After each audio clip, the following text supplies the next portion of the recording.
In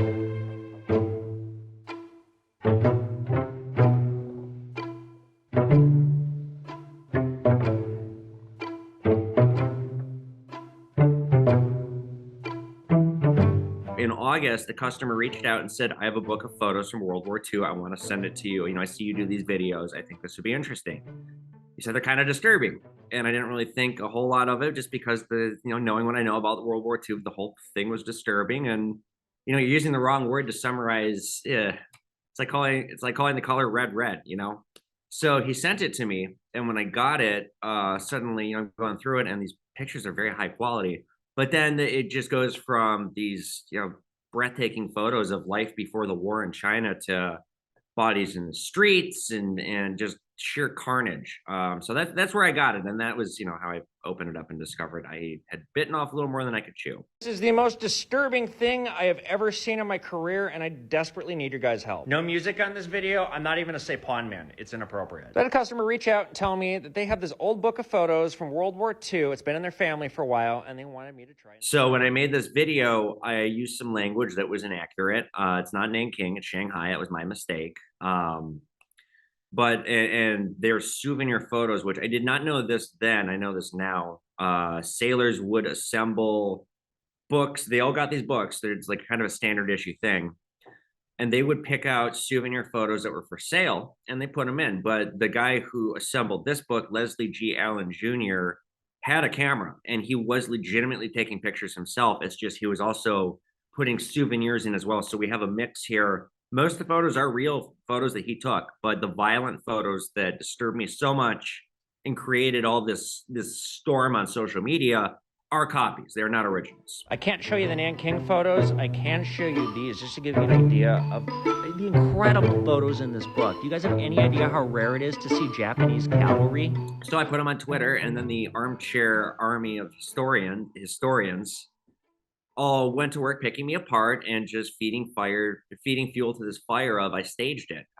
So into Thursday into Friday, it got really negative, and then I started getting death threats, and I started getting threats against my business and my safety, and people writing shame on you.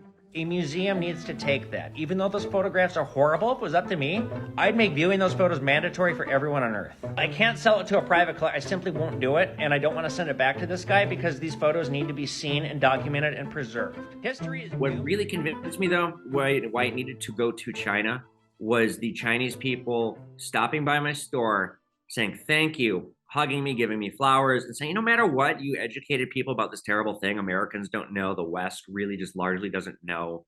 And the education you provided is so valuable. We think you did a good thing. As I have Chinese people standing up for me, believing my intentions and what I did was with the best of them. So I thought, well, you know what? I'm going to give it to them because they're standing up for me. It's their history. The book takes place in mainland China. And it's obviously just so important to them and the education about what happened to them that I wanted to give it to them. I truly felt it belonged in China.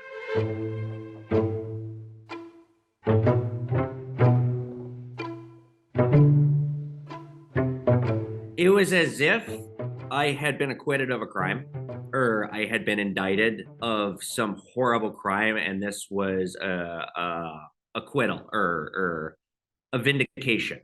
Because like I said, I knew my intentions, and this letter shows that at least I didn't stage this whole thing. I wasn't manipulating this to get famous and make all this. I lost money. You know how much money I lost on this deal? I could have gotten rich off this. Could have gotten 20 million followers off of this, but that's not why. It's not what I wanted to do. And this letter from them, it felt really good to get that. I'll treasure the letter forever. I'll never forget the moment I had yesterday with the consulate members. They came all the way from Chicago and they flew right back. They just came in for the meeting. We said some words. I read them a letter. We shook hands, and they presented me with the letter, and they gave me a porcelain. I'll show you. So I didn't ask for any of this. They gave me this beautiful presentation piece with this like nice box. So it's perfect for my store. It felt really good to answer your question. Just yeah. I hope I never have to go through anything like this again, but I knew I was in the right, and I wouldn't hold a letter from the Chinese government saying thank you if I'd done something wrong here.